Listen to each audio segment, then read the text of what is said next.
स्वयंपाकात स्वादाची जान, डीएम मसाले तुमच्या घराची शान. छत्रपती शासन महिला गृह उद्योग कबनूर इचलकरंजी घेऊन येत आहेत अस्सल परंपरेची मराठमोळी चव म्हणजेच डीएम मसाले. मटन मसाला, चिकन मसाला, धणे पावडर, गरम मसाला, बिर्याणी मसाला, तिखट चवदार मसाले आणि चटणी म्हणजेच डीएम मसाले. तर आजच आपल्या जेवणाची रंगत वाढवण्यासाठी केमिकल विरहित डीएम मसाले, गृहिणींच्या मनातले मसाले आणि चटणी अवश्य वापरा. डीएम मसाले महिला बचत गटाद्वारे करणारे स्वच्छ माफक दरामध्ये म्हणजेच डीएम मसाले. संपर्क दिव्याताई मगदूम, मोबाईल 91 30 80 22 55.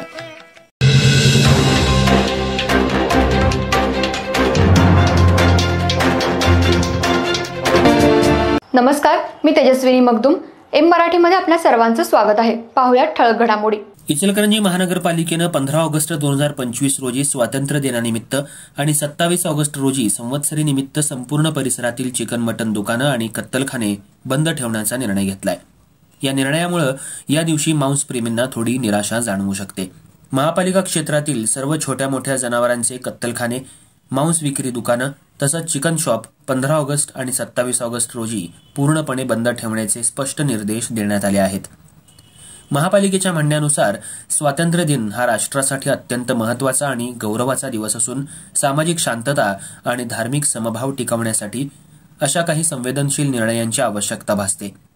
काही सामाजिक आणि धार्मिक गटांच्या भावना विचारात घेऊन तसंच सार्वजनिक सुव्यवस्था अबाधित राहावी यासाठी महापालिकेनं हा निर्णय घेतल्याचं सांगण्यात येतं.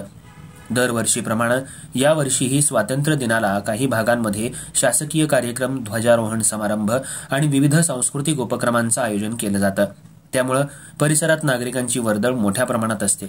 या पार्श्वभूमीवर मांस विक्री केंद्र खुली राहिल्यास स्वच्छता आणि सार्वजनिक आरोग्याच्या दृष्टीनंही कत्तलखाने आणि मांस विक्री दुकानं बंद ठेवण्याचा निर्णय योग्य असल्याचं प्रशासनाचं मत आहे.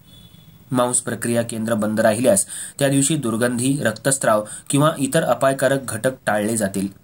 महापालिकेच्या या आदेशाचं उल्लंघन करणाऱ्यांविरोधात कठोर कारवाई करण्यात येईल असा स्पष्ट इशाराही देण्यात आलाय. जर कुणीही 15 ऑगस्ट रोजी चिकन किंवा मटण विक्री करताना आढळला तर संबंधित दुकान सील करण्याची, दंडात्मक कारवाई करण्याची शक्यता आहे. त्यामुळे सर्व विक्रेत्यांनी आणि दुकानदारांनी हा निर्णय गांभीर्यानं घ्यावा आणि प्रशासनाला सहकार्य करावं असं आवाहन करण्यात आलंय.